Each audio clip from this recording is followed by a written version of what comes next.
日本を旅行中のある外国人男性はアパホテルに感動しました。Yung passport mo, tapos may lalabas na agad na room key. So, ito yung ating room. Sige, room tour na tayo. May salamin dyan. Ito yung ating bed. Yan. This room is good for 2. Yan. Bed dyan.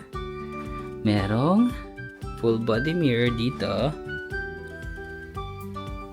May TV ka dito.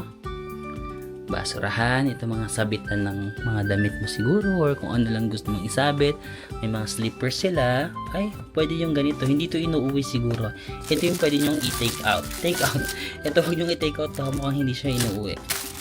Tapos, ayan, very cute silang yung room natin dito, no? Ganito talaga yung mga room dito sa Japan, guys, no?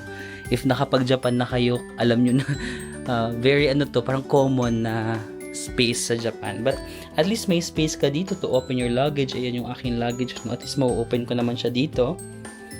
Tapos meron kang area dito na, ayan, chairs and table. Anong meron dito? Ayan, may mga free coffee, blower, may tissue ka dyan.